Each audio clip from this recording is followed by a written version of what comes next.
Ni una más, ni uno más, y nos ha tocado mordernos la lengua porque siempre ha habido uno más y una más. Jaime, te saludo con gusto, un abrazo. Querido Vicente, ¿cómo estás? Muy buenas tardes. Pues efectivamente, Lourdes Maldonado se ha convertido en un periodista más que cae, víctima de este crimen organizado que responde siempre a intereses oscuros por el momento, y el presidente lo dijo así, esta mañana no es posible establecer un vínculo automático entre la presunta responsabilidad del gobernador, de exgobernador Jaime Bonilla y esta periodista. Era evidente que ambos personajes, Lourdes Maldonado, tenía una confrontación que había llegado a extremos personales, personalísimos con el exgobernador. El gobernador se había negado a pagarle una cantidad cercana a los 2 millones de pesos.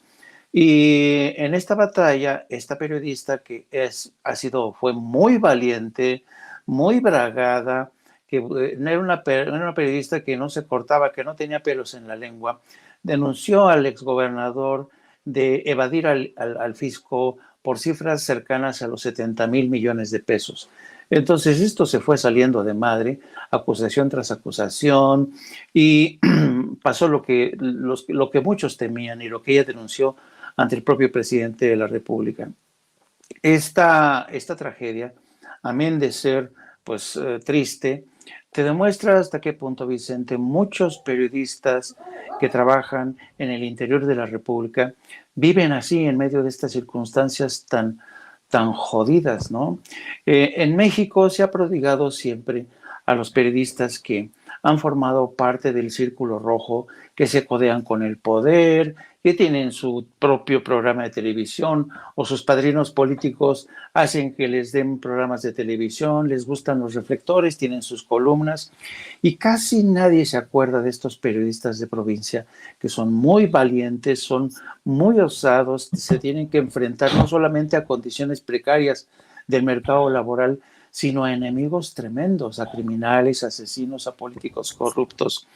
Y si bien es cierto que no se puede establecer un vínculo directo entre el crimen, este asesinato de Lourdes Maldonado, y el exgobernador de Baja California, Jaime Bonilla, lo cierto es que tampoco se puede descartar. Son muchas, digamos, los indicios circunstanciales, digámoslo así, que apuntan en esa dirección, y yo creo que no se puede descartar esa línea de investigación.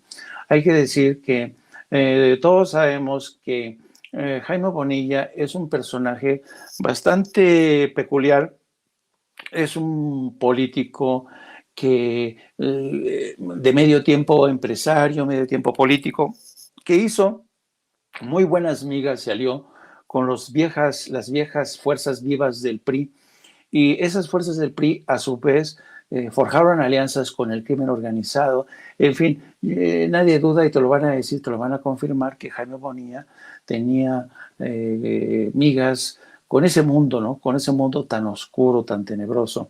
Y esta mañana, cuando yo hablaba con mis colegas en Tijuana, que todos los días se patean las calles de Tijuana, me hacían una composición de escena de los vínculos de Jaime Bonilla, pero además del tratamiento tan atroz, tan repugnante que tiene Jaime Bonilla con los periodistas. No hay que olvidar que en Baja California se está viviendo ahora mismo un ambiente de confrontación, de guerra emponzoñada entre las fuerzas bonillistas y las fuerzas que encabeza la actual gobernadora Marina del Pilar Ávila Olmeda.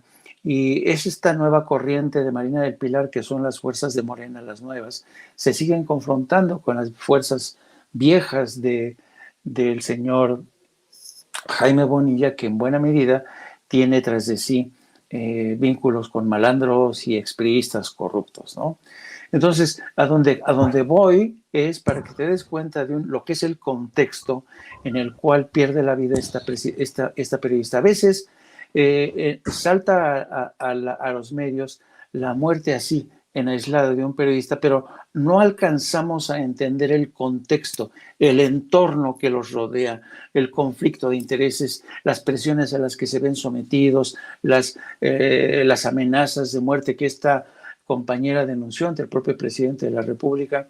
Y para algunos de mis colegas en Tijuana, tienen la certeza de que el gobierno del presidente Andrés Manuel López Obrador le falló a esta periodista por no saber protegerla, por no calibrar, no saber medir el alcance de esta amenaza que se cernía sobre Lourdes Maldonado.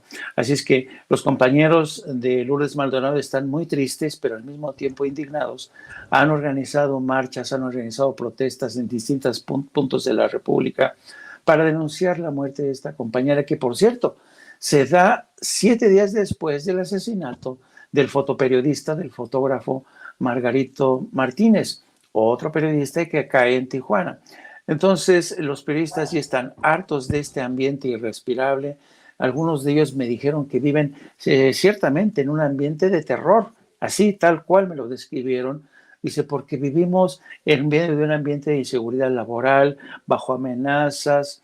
En fin, yo creo que la muerte de Lourdes Maldonado es la cereza en el pastel que culmina con esta serie de acusaciones, maltrato hacia una profesión, desde mi punto de vista, muy valiente, a la que vemos poco desde el centro del país.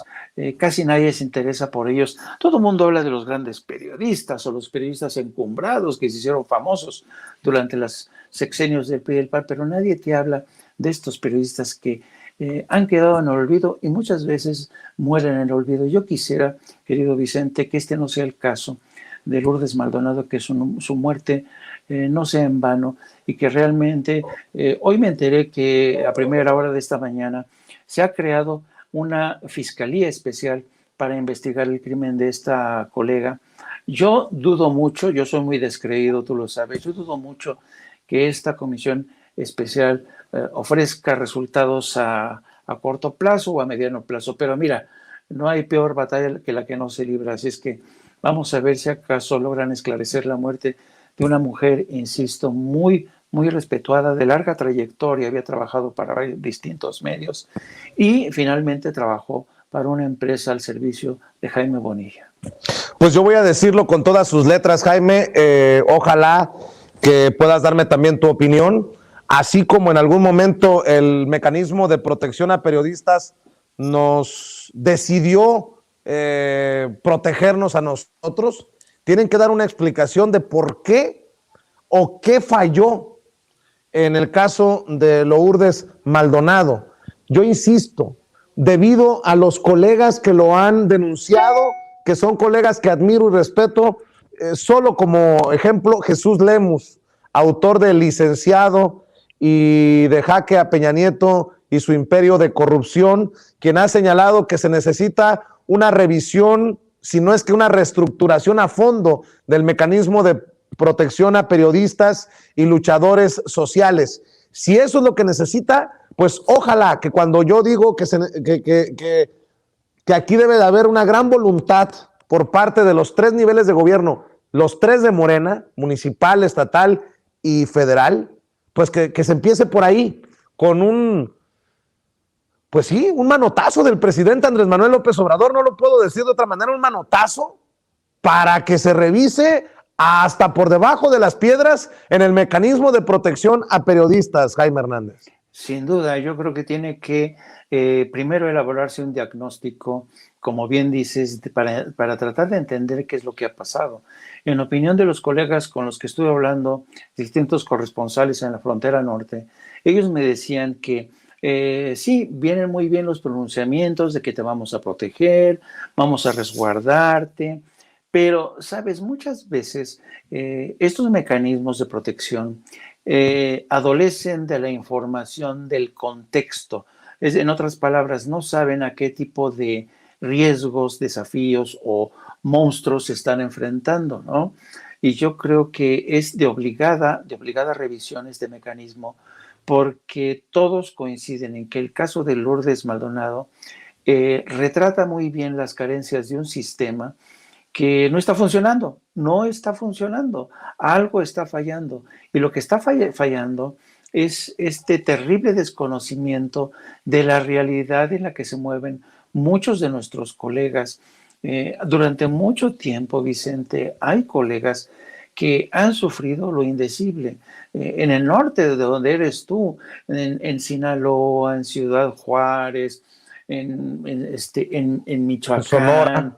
en Sonora, tu tierra. Entonces, yo creo que se tiene que hacer una revisión profunda, pero no con el ánimo de quedar bien con los comunicadores, con nosotros los periodistas, no, con el ánimo de proteger vidas, porque no solamente son los periodistas, son los activistas los que muchas veces se encuentran víctimas de amenazas del crimen organizado, de políticos corruptos.